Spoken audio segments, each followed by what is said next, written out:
South ఇండియాలోని అతి తక్కువ ధరలకి రత్నాలనందించే ఏకైక సంస్థ 6JVR. తల్లికి వందనం స్కీమ్ కి సంబంధించి రెండో దశ యాక్షన్ ప్లాన్ ని ఆంధ్రప్రదేశ్ ప్రభుత్వం అమలు చేయడం ప్రారంభించింది. ఎందుకంటే మొత్తం 67 లక్షల మంది వరకు బెనిఫిషరీస్ ఉంటారనేటువంటి ఒక అంచనా వేశారు. దాని ప్రకారం డిస్ట్రిబ్యూషన్ స్టార్ట్ అయింది. ఈ నెల 12వ తేదీ నుంచి ఈ స్కీమ్ అమలు చేయడం రాష్ట్రంలో మొదలైంది. సో మొత్తం మీద లబ్ధిదారులందరికీ కూడా 57 లక్షల మంది వరకు కూడా పంపిణీ జరిగింది. అయితే ఇంటర్మీడియట్ ఫస్ట్ ఇయర్ ఫస్ట్ క్లాస్లో జాయినింగ్ అంటే మొదటి తరగతిలో 1వ తరగతిలో జాయిన్ అయ్యేటువంటి పిల్లలకి సంబంధించి ఎక్సెప్షన్స్ ఉన్నాయి. ఎందుకంటే వీళ్ళ జాయినింగ్స్ పైన క్లారిటీ రావాలి. అడ్మిషన్స్ కంప్లీట్ అయిన తర్వాత కానీ ఈ ప్రాసెస్ చేయడానికి అవకాశం లేదు. కాబట్టి జూన్ 12 నుంచి రాష్ట్ర వ్యాప్తంగా పాఠశాలలు ప్రారంభమయ్యాయి. ఎన్రోల్మెంట్ ప్రక్రియ కూడా కంప్లీట్ అయింది. దీంతో దరఖాస్తులు చేసుకునేటువంటి వెసులుబాటుని ఆంధ్రప్రదేశ్ ప్రభుత్వం ఇప్పుడు కల్పించింది. గ్రామ సచివాలయాలు, వార్డు సచివాలయాల్లో దీనికి సంబంధించినటువంటి దరఖాస్తు పత్రాలు దొరుకుతాయి. వాటిని ఒక నిర్ణీతమైనటువంటి ప్రణాళిక ప్రకారం ఆల్రెడీ అందులో రిక్వైర్డ్ డాక్యుమెంట్స్ ఈ డేటా అంతా కూడా ఉంది.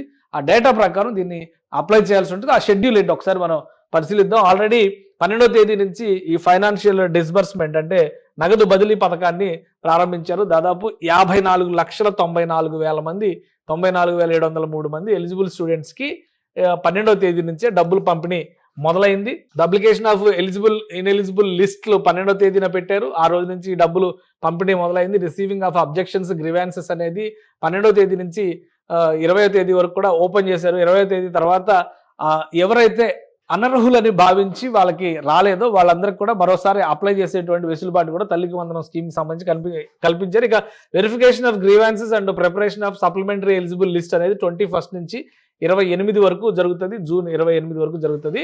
సో ఇప్పుడు publication of eligible first class and junior inter students list already వీళ్ళు అప్లికేషన్ సబ్మిట్ చేసేటువంటి ప్రాసెస్ మొదలైంది.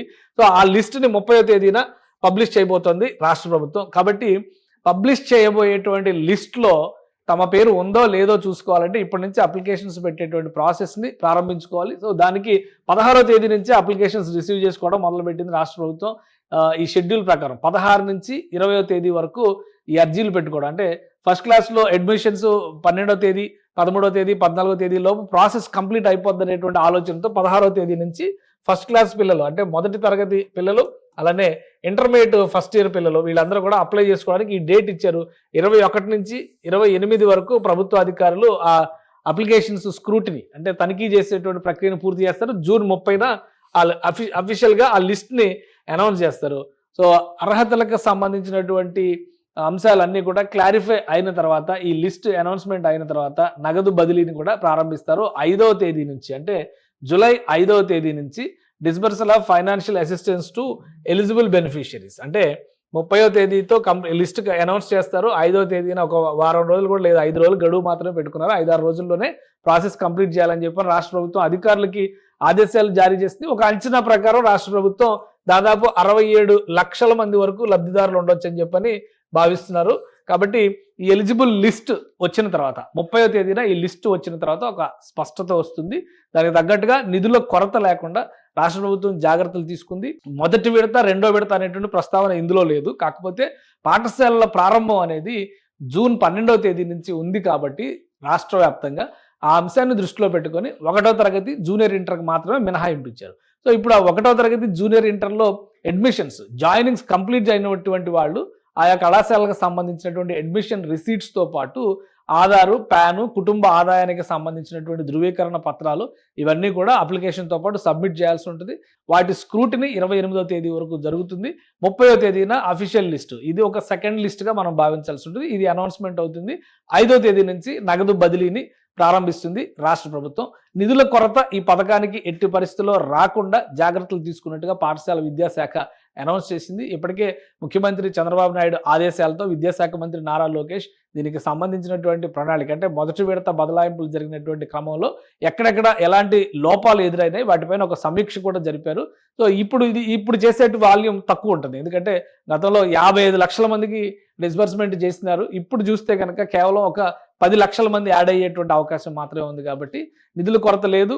అప్లికేషన్ ప్రాసెస్లో ఏదైనా లోటుపాట్లు ఉన్నా అనర్హత అనేటువంటి అంశాన్ని దృష్టిలో పెట్టుకొని కంప్లైంట్లు ఏమైనా వచ్చినా వాటిని మాత్రమే సమీక్షించేటువంటి అవకాశం ఉంటుంది. కాబట్టి ఈ ఇయర్కి అంటే ఈ విద్యా సంవత్సరానికి సంబంధించి తల్లికి వందనం కార్యక్రమాన్ని, తల్లికి వందనం పథకాన్ని కంప్లీట్గా పూర్తి చేసినట్లు అవుతుంది. సమగ్రంగా లబ్ధిదారులుగా అర్హత ఉన్న వాళ్ళందరికీ ఇచ్చినట్టు అవుతుంది. పైగా ఒక ఇంట్లో 2, 3, 4, 10 మంది, 12 మంది ఉన్న వాళ్ళకి కూడా రాష్ట్ర ప్రభుత్వం ఇచ్చింది కాబట్టి ఒకటి, అలానే ఇంటర్మీడియట్ 11వ తరగతి అంటాం, ఇంటర్మీడియట్ జూనియర్ ఇంటర్లో ఉండేటువంటి అర్హత అడ్మిషన్స్ పొందినటువంటి వాళ్ళందరికీ కూడా ఈ 2వ దఫాలో నిధుల బదిలీ అనేది జరుగుతుంది. సుమన్ టీవీలో మీ పర్సనల్ అండ్ బిజినెస్ ప్రమోషన్స్ కోసం కింది నెంబర్కి కాంటాక్ట్ చేయండి.